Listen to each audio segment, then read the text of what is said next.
Hello friends. आज एक economics का बड़ा अच्छा कंसेप्ट लेके आया हूँ मैं आपके सामने।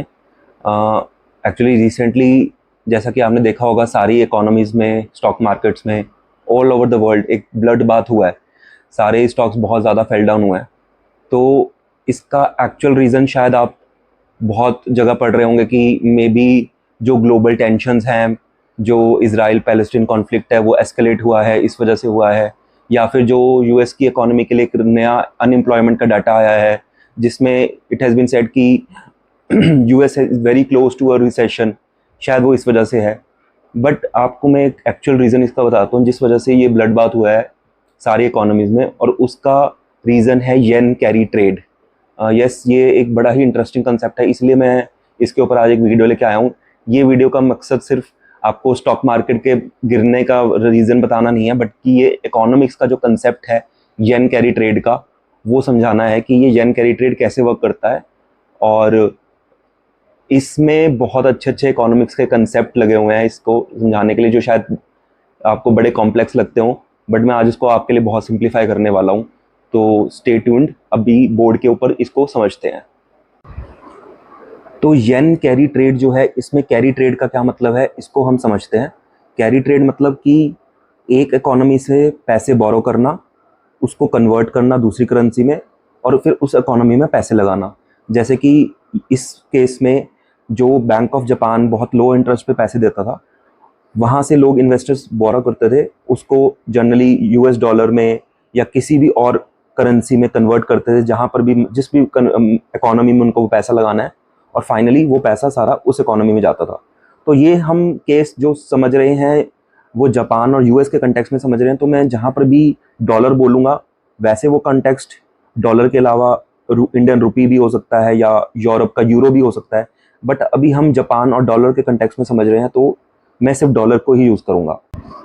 तो बेसिकली बैंक ऑफ जापान जो है वो लो इंटरेस्ट रेट्स पे पैसे देता है, -0.1% पे। बहुत सालों से bank of Japan -0.1% rate of interest पे पैसे दे रहा था। तो इन्वेस्टर्स क्या कर रहे थे? इन्वेस्टर्स बोरो कर रहे थे येन को, उसको यूएस डॉलर में कन्वर्ट करते थे और यूएस मार्केट में इन्वेस्ट कर देते थे। तो इससे एक कंसेप्ट समझिए क्या होता था। जब भी आप येन को सेल कर रहे हैं, ऑब्वियसली आपको डॉलर खरीदने हैं, येन को सेल करना पड़ेगा। तो नॉर्मल कोई भी कंसेप्ट को अगर आपको समझना है तो बेसिक इकोनॉमिक्स के बेसिक कंसेप्ट डिमांड पे चले जाइए, डिमांड और सप्लाई। अगर डिमांड किसी भी चीज़ की ज़्यादा है तो उसका रेट ज़्यादा होगा, डिमांड किसी भी चीज़ की कम है तो उसका रेट कम होगा। तो यहाँ पर येन सेल हो रहा है, तो इसलिए एक तरह से उसकी डिमांड कम है, वो सेल हो रहा है, डॉलर बाय हो रहे हैं। तो डॉलर एप्रिशिएट कर रहा है और येन डेप्रिशिएट कर रहा है। इसको नॉर्मली भी आप ऐसे समझ सकते हैं कि जैसे स्टॉक मार्केट में जो भी स्टॉक्स सेल होते रहते हैं उनका प्राइस कम हो जाता है क्योंकि उनमें बहुत सेलिंग हो रही है। सिमिलरली येन की सेलिंग हो रही है तो येन डेप्रिशिएट कर गया।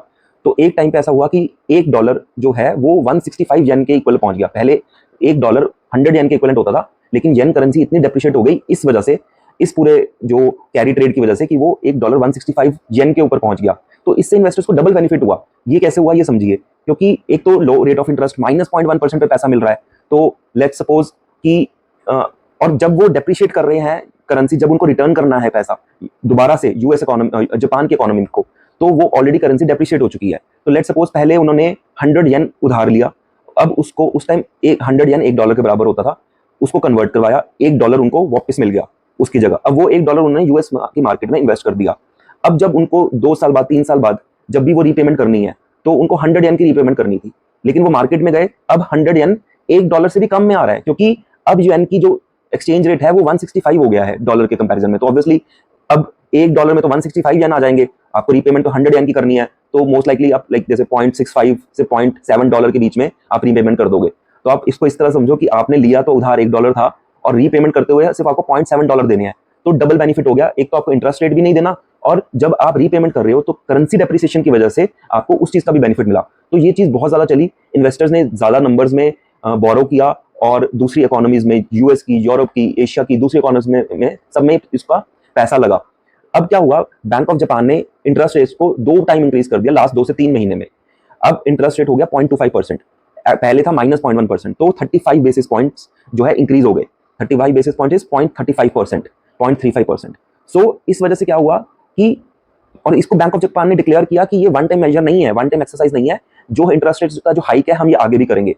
तो अब जो इन्वेस्टर्स जो बैंक ऑफ जापान से पैसे लेके दूसरी इकोनॉमीज में लगा रहे थे। अब उनको लगा कि बैंक ऑफ जापान को क्योंकि अब पैसे देने हैं, क्योंकि इंटरेस्ट रेट बढ़ गया है, अब हमें इंटरेस्ट देना पड़ेगा, तो वो अपने यूएस के स्टॉक्स बेचकर फिर से रीपेमेंट कर रहे हैं, और रीपेमेंट करने के लिए उनको येन खरीदने पड़ेंगे। तो फिर से सेम फंडा लगेगा कि येन अब खरीद रहे हैं लोग, यूएस डॉलर को बेच रहे हैं, तो येन अप्रिशिएट होगा यूएस डॉलर के कंपैरिजन में। तो अब येन इतना अप्रिशिएट हो गया है लास्ट कुछ दिनों में कि वो जो एक बार 165 पे चला गया था पर डॉलर, अब वो 142 तक आ गया है। अब इससे क्या होगा, एक तरह से डबल जेपर्डी हो जाएगी।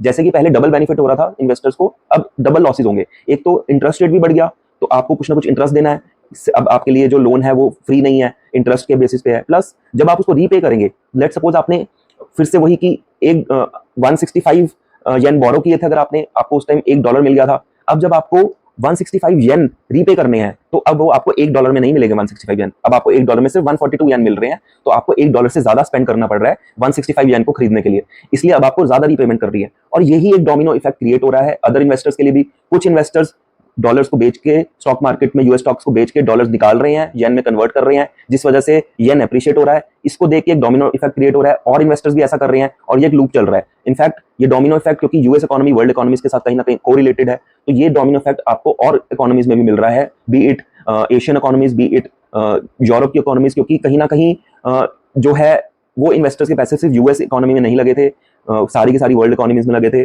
और इस वजह से ये पूरा एक साइकिल है जो जिसकी वजह से अगर आपने देखा होगा कि जो स्टॉक मार्केट्स हैं वो टंबल कर रही हैं।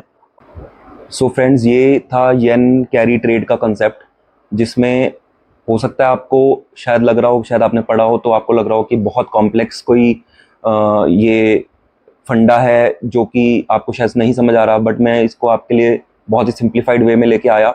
और मैंने खुद पहले इकोनॉमिक्स में समझने की कोशिश करता था तो मुझे बहुत ट्रिकी लगता था, बट ओवर द ईयर्स मुझे पता लगा कि इकोनॉमिक्स बहुत बेसिक्स सी चीज़ें हैं, जिसको अगर आप होल्ड ऑन करते हैं तो आपको इकोनॉमिक्स के सारे कॉन्सेप्ट्स क्लियर हो जाएंगे। So that's it for this video. Thank you so much.